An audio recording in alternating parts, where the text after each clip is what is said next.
Mateus, capítulo 13, versículo 24. Glória a Jesus. Quem encontrou diz amém. Amém. Propôs-lhe outra palavra, dizendo: o reino dos céus é semelhante ao homem que semeia boa semente no seu campo. Mas dormindo os homens, veio o seu inimigo e semeou o joio no meio do trigo e retirou-se. E quando a erva cresceu e frutificou, apareceu também o joio. E os servos do pai de família, indo ter com ele, disseram-lhe: Senhor, não semeaste tu no teu campo boa semente? Por que então joio? E ele lhe disse: um inimigo é quem fez isso. E os servos lhe disseram: queres, pois, que vamos arrancá-lo? Porém ele lhe disse: não, para que ao colher o joio, não arranque também o trigo com ele.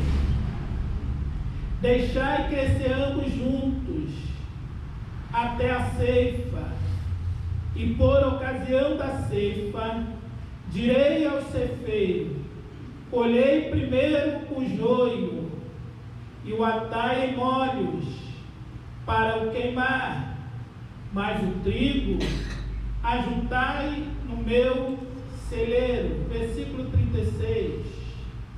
Então, tendo despedido a multidão, foi Jesus para casa, e chegou ao pé dele os seus discípulos, dizendo: explica-nos a parábola do joio do campo. E ele, respondendo, disse-lhe: o que semeia a boa semente é o Filho do homem. O campo é o mundo, e a boa semente são os filhos do reino, e o joio são os filhos do maligno. O inimigo que o semeou é o diabo, e a ceifa é o fim do mundo, e os ceifeiros são os anjos. Assim como o joio é colhido e queimado no fogo, assim será na consumação deste mundo. Mandará o Filho do homem os seus anjos, e eles colherão do seu reino tudo que causa escândalo, e os que cometem iniquidade, e lançá-los-ão na fornalha de fogo. Ali haverá pranto e ranger de dentes. Então os justos resplandecerão como o sol no reino do seu Pai. Quem tem ouvidos para ouvir, que ouça. Glória a Deus. Pode tomar seu assento. Nós louvamos a Deus pela sua palavra.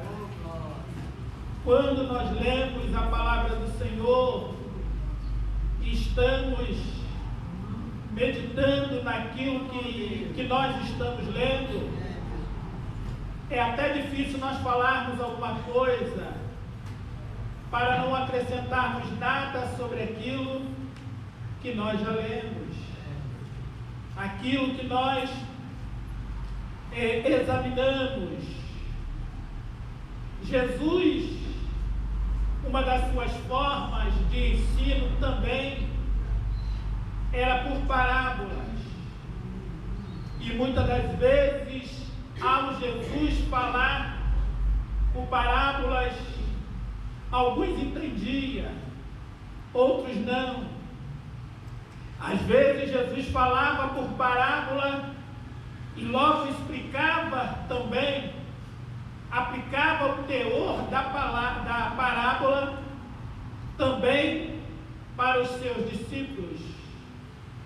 Outra vez Jesus falava e o entendimento era tão claro que não necessitava dos discípulos perguntarem nada. Às vezes, quando nós lemos alguma parábola, também para nós é assim. Nós lemos e logo entendemos e logo iremos praticar.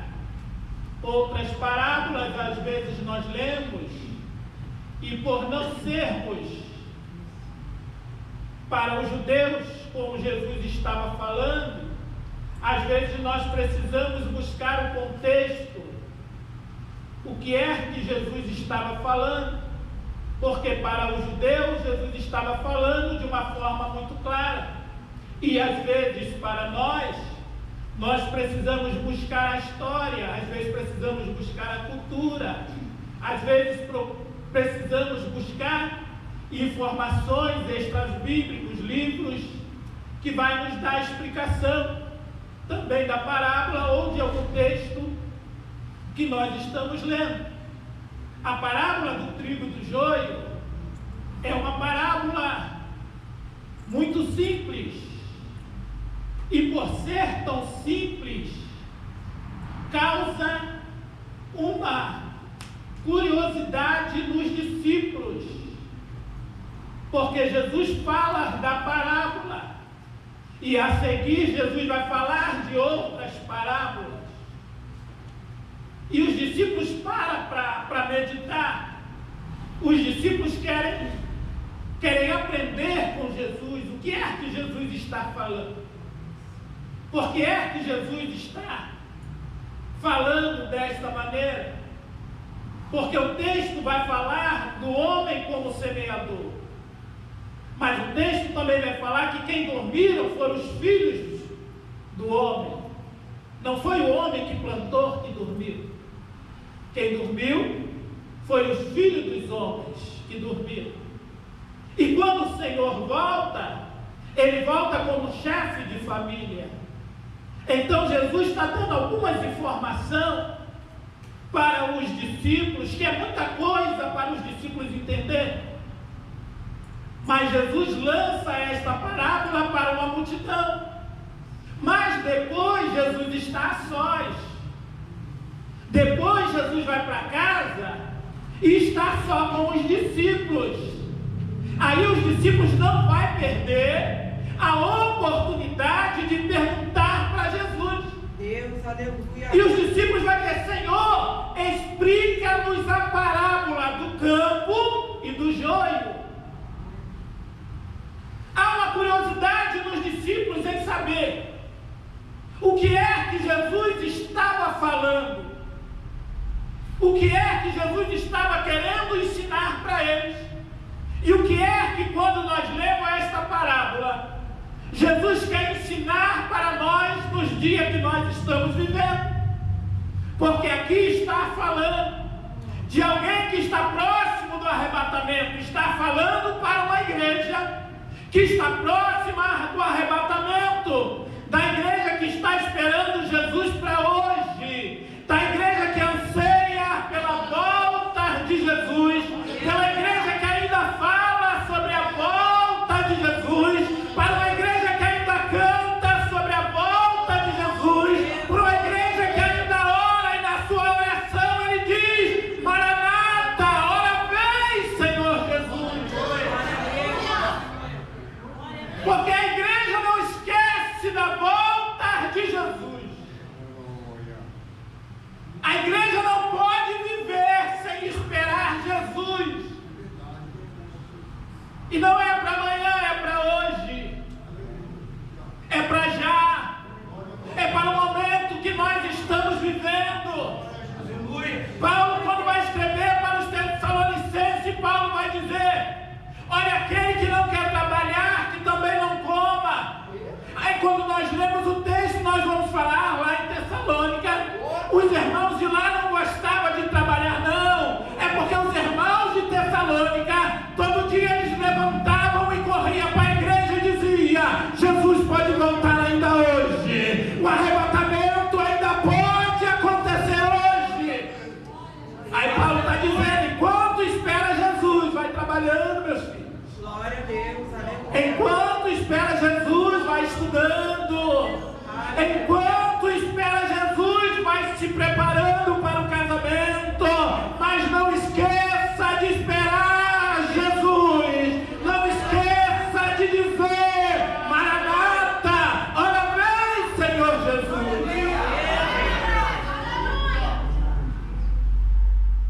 O homem plantou a semente, mas quem cuidava da terra era o Filho dos Homens. Ou seja, Jesus veio e plantou.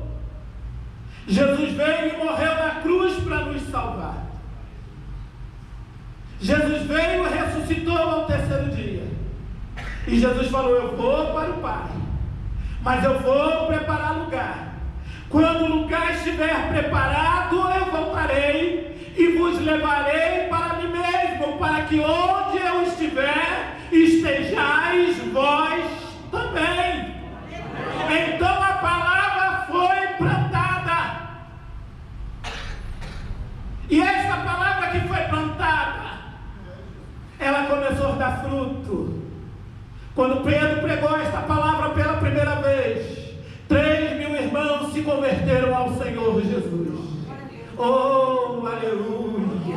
A Bíblia diz que havia uma comunhão tão grande na igreja primitiva, que a cada dia acrescentava o Senhor aqueles que haviam de se salvar.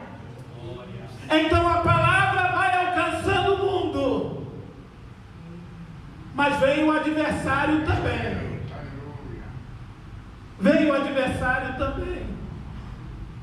E o texto está dizendo que quando os filhos dos homens dormem, o adversário vem e coloca lá, junto com a semente do joio também. E os dois começam a crescer. E quando os dois começam a crescer, eles vão perguntar para quem plantou. Ele vai perguntar para o homem. Ele vai perguntar para o chefe de família: não foi a semente do trigo que você plantou? Aí o Senhor vai dizer: foi. Mas veio o meu inimigo e colocou a semente do joio lá também. Mas os dois estão crescendo. Os dois estão crescendo. E os filhos do homem vai dizer para aquele senhor: quer que nós vamos e arrancamos também o joio de lá? Mas o Senhor é sábio. E o Senhor vai dizer: não, deixa crescer. Pode deixar crescer. O trigo vai crescer e o joio vai crescer também. Só que o trigo tem uma diferença do joio. O trigo dá semente, o trigo dá fruto, e o joio não dá nada. Oh, aleluia! O trigo, quando cresce, ele começa a dar fruto. E Jesus falou que toda árvore tem que produzir fruto. Se a árvore não produzir fruto, ela é cortada e ela é lançada no fogo. Deixa crescer junto. Porque se tirar agora o trigo, se tirar agora o joio, vocês podem arrancar o trigo também, mas deixa crescer, porque quando cresce nós vemos a diferença. Oh, aleluia! Quando o crente, ele pensa que está crescendo, aí nós começamos a ver a diferença. Às vezes alguém entra na igreja, só quer adorar o Senhor, mas quando começa a crescer, se acha que é muita coisa. Não, agora eu sou diácono, agora eu sou presbítero, agora eu sou pastor, agora eu sou isso, agora eu sou aquilo. Nós não somos nada, nós somos servos lavados e remidos pelo sangue do Cordeiro.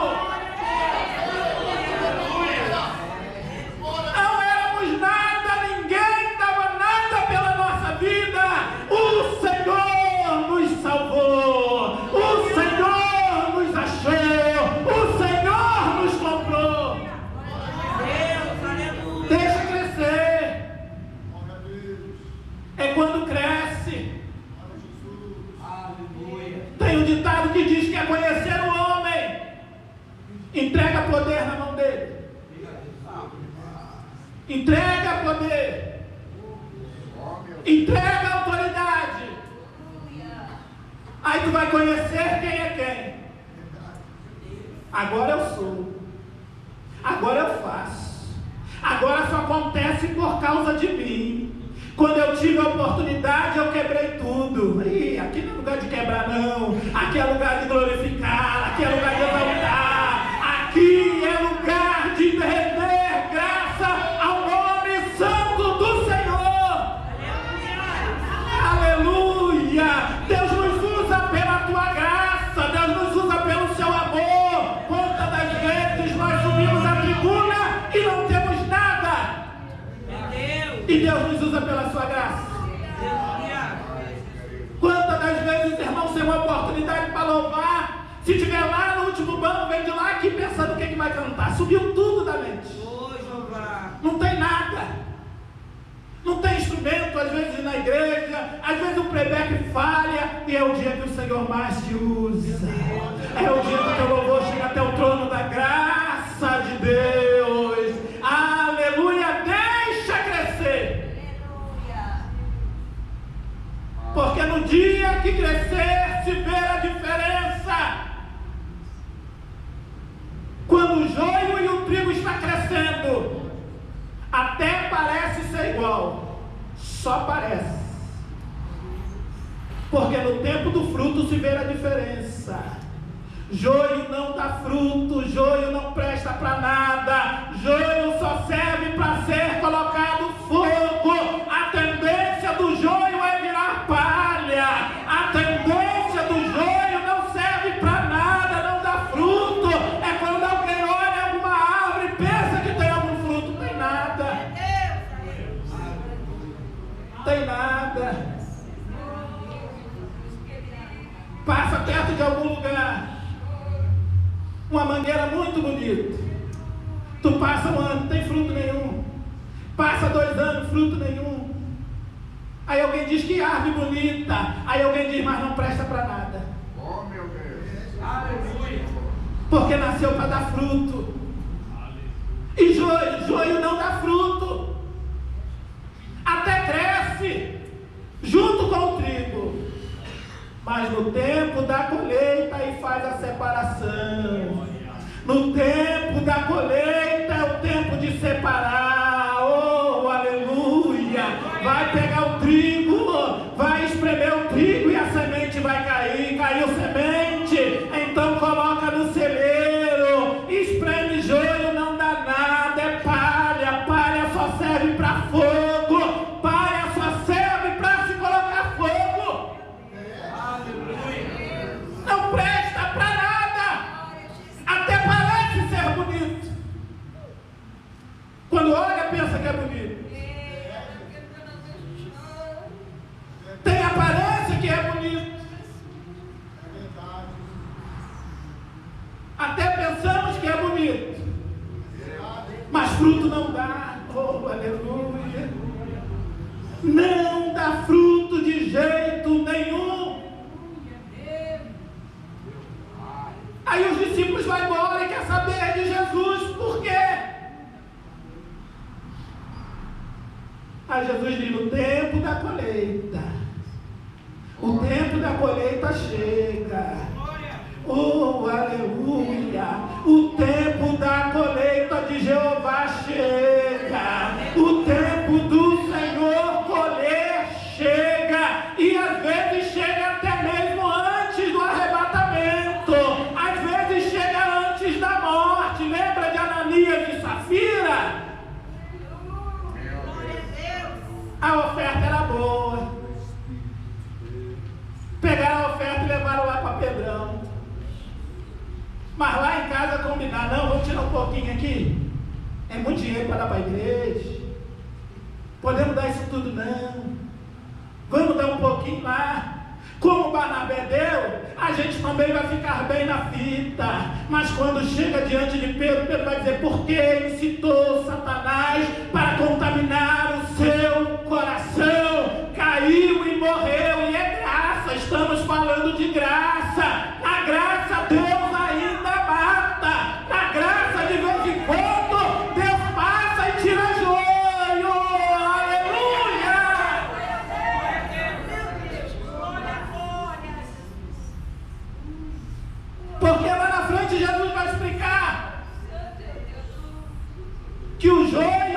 são os filhos do mundo. Igreja não é lugar de joio. Meu Deus, aleluia. Igreja não é lugar de joio. Ah não, mas deixa aqui. Às vezes vai se converter, às vezes está no adultério, às vezes está na prostituição, às vezes está na fornicação, às vezes está roubando. É joio, vai ser tirado do meio do povo de Deus. No meio do povo de Deus não é lugar de joio. Não, na casa de Deus não é lugar de joio. A diferença de crente fraquinho, mesmo sendo crente fraquinho, estar diante da presença do Senhor. É trigo, precisa ser melhor adubado a terra, precisa ser cuidado, às vezes demora um pouquinho mais, dá fruto. Esse Deus tem paciência, mas joio é arrancado do meio do povo. Joio sai do meio do povo, não fica joio no meio do povo. Não fica. Precisamos voltar. Não é saudosismo, mas precisamos voltar alguns anos atrás. Que os crentes tinham medo de ir para a oração, porque quando chegava na oração, Deus revelava pecado mesmo. Deus revelava pecado mesmo. Deus revelava adultério mesmo. Deus revelava fornicação. Deus revelava. Precisamos voltar a esses tempos. Crente tinha medo. Crente tinha medo. Ia para o Monte em Tinguá. Tem um monte lá em Tinguá. Tinha lugar lá que tinha gente. No lugar não passava. Não passava. Tinha lugar do concerto. No lugar do concerto tinha pessoas em pecado que não passavam de lá. E quando passava, caía e voltava machucado. Deus é o mesmo. Deus não mudou. Aleluia. O Filho do Homem ainda é o dono da igreja. Ele ainda é o dono da plantação. Foi ele que plantou. A palavra é dele. A igreja é dele. O dono da igreja é ele. Ele é o Senhor. Ele é o Senhor. Oh, aleluia. A igreja que eu era em Japeri, teve uma vez que foi um profeta lá. Aí profetizou para o pastor. Pastor, tem pecado no ministério. E o pastor botou a igreja toda em oração. Oh, meu Deus. Pecado no ministério. O pastor chamou todo mundo e ninguém confessava. Ninguém confessava o pecado. Quem é você? Não. Você é não. Aí a gente que era jovem, que namorava, achava que era a gente, né? Aí começou a orar. Aí estava fazendo a igreja lá de 2 andares. Tem um salão em cima. O pastor um dia estava lá, estava orando. Senhor, o que está acontecendo? Quem está em pecado? Revela o pecado. Aí foi, tinha um irmão que era o pedreiro da igreja. Só esse irmão trabalhava na igreja, no dia de semana. Aí o pastor foi. Do nada ele botou o dedo no tijolo. Quando puxou, guimba de cigarro. Ué. Só tem um irmão, foi em cima do irmão. Confessa o pecado, irmão. Confessa. Levou para a igreja, confessa o pecado. Não, foi embora. Para outra igreja. Ficou 1 ano, 2 anos, 3º ano, câncer. Câncer. Oh, Deus. Foi para o hospital do INCA, ficou internado, não tinha mais jeito. Não tinha mais solução. Aí um dia ele chama o pastor que era da igreja dele, que ele era da igreja metodista uerliana, e o pastor da igreja lá de Japeri. Quando chegou lá ele falou: pastor, eu quero confessar o meu pecado. Eu quero confessar o meu pecado. Confessou o pecado dele. Aleluia. Poucos dias depois, partiu para a eternidade. Deus não se deixa escarnecer. Aleluia. Deus não se deixa escarnecer. Deus não deixa ninguém brincar com a sua noiva. Oh, aleluia. Enquanto estamos no mundo, é tempo de nos consertar, é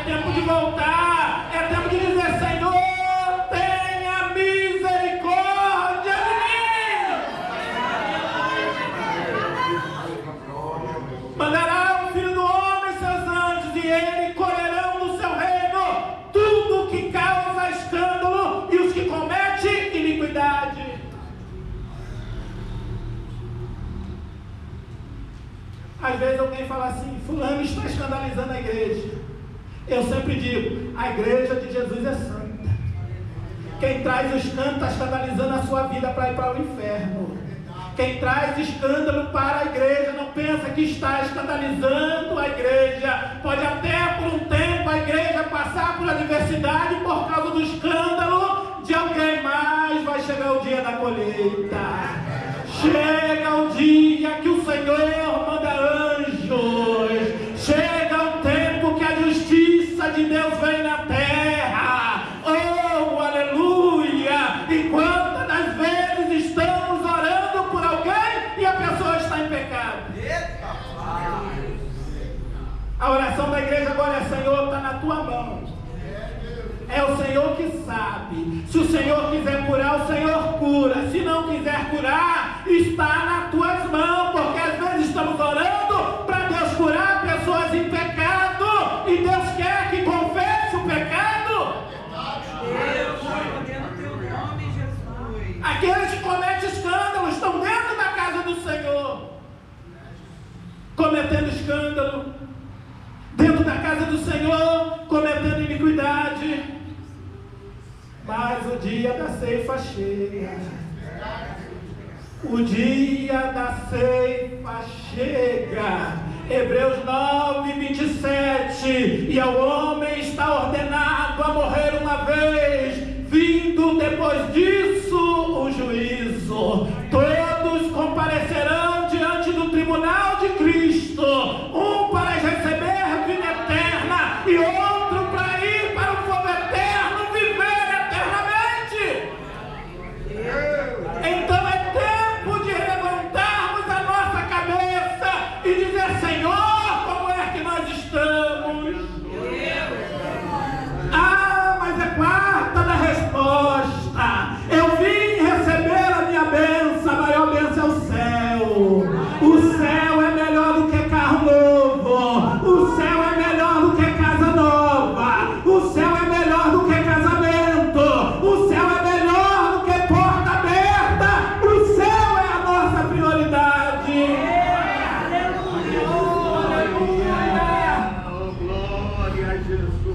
E parece que nós, nos dias que estamos vivendo, nós pregadores, nós pastores, estamos esquecendo de pregar o céu. Estamos preocupados, estamos querendo a igreja cheia. Oh, Jesus. Estamos querendo a igreja cheia. Estamos amaciando o ego de crente. Estamos amaciando. Não, fique aí. Continua desse jeito. Não, se ficar em pecado, Jesus vai voltar e você vai ficar em pecado. E se não pregarmos contra o pecado, nós iremos ficar também. Nós iremos ficar também. Vai vir o dia da colheita. Assim como o joio é colhido e queimado no fogo, assim será na consumação do mundo. Chega o dia de prestar conta. Chega o dia da colheita. Oh, aleluia.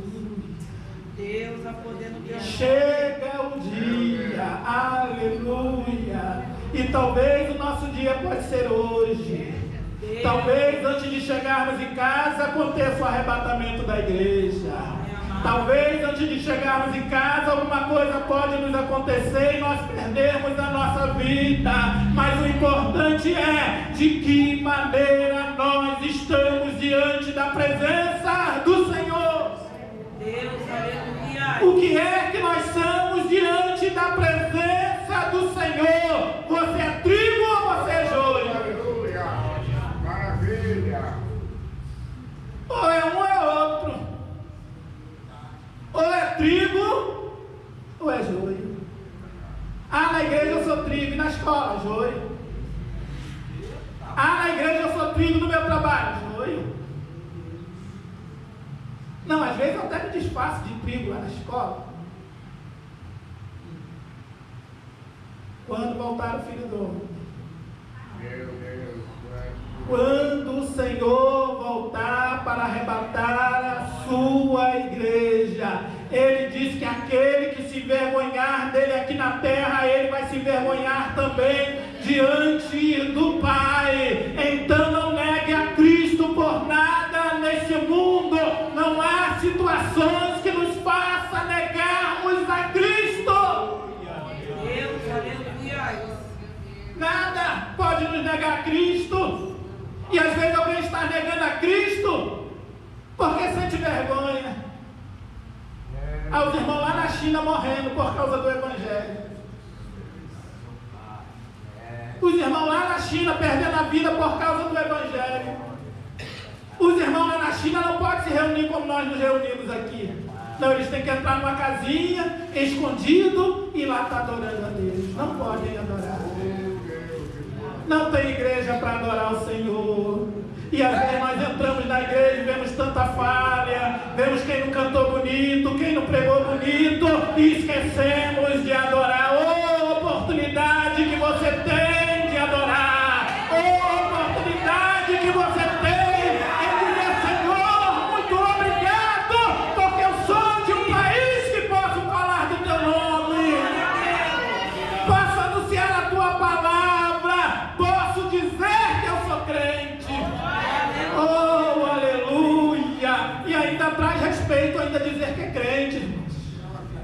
Glória a Deus. E ainda traz respeito ainda. Oh, glória a Deus. Cheguei no hospital de Saracuruna para visitar um irmão da igreja, não deixaram entrar, acabou lá. Acabou a hora da visita, acabou tudo. Não, mas o rapaz está aí, não vem ninguém para visitar ele. Qual o seu nome? Eu tenho a carteirinha de pastor. O senhor é pastor? Pode subir. Ó que honra. Aleluia. Ó que honra, irmãos.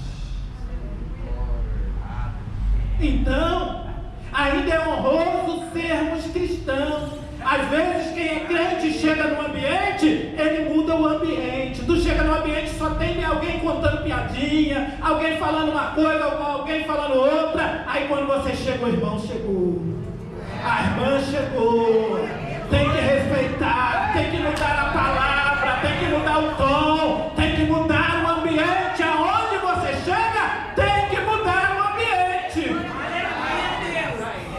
Tem que mudar o ambiente. Verdade, Jesus. Tem que mudar o local, aleluia. Tem que mudar o lugar aonde você está, porque tem crente lá, tem servo do Senhor lá, tem quem adora ao Senhor lá. Oh, aleluia.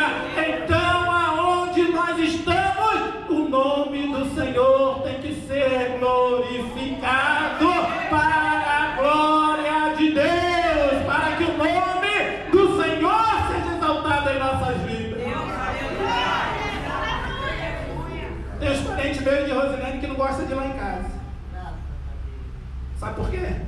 Porque tem festa, eles vão e eles gostam de levar cerveja. Outros gostam de fumar. Na minha casa não entra cerveja. Na minha casa não entra ninguém fumar. Quer ir lá? É lugar de crente. A minha casa é lugar de crente. Aleluia! Aonde nós estamos é lugar de crente. Ah não, mas eu vou fazer isso, eu vou deixar botar cerveja para mim ganhar ele para Jesus. Daqui a pouco é você que está lá tomando cerveja junto com ele. Casa de crente é lugar de crente. Aleluia! Entrou na minha casa, é ambiente de crente. A música é de crente. Aleluia! Na minha casa não vai entrar pantanal, na minha casa não vai entrar prostituição, porque a minha casa é lugar de crente, é lugar da morada do Espírito Santo. Oh, aleluia! É ambiente de crente. Joga o joio fora e seja trigo para a glória de Deus. Deus abençoe a vida dos irmãos, em nome de Jesus.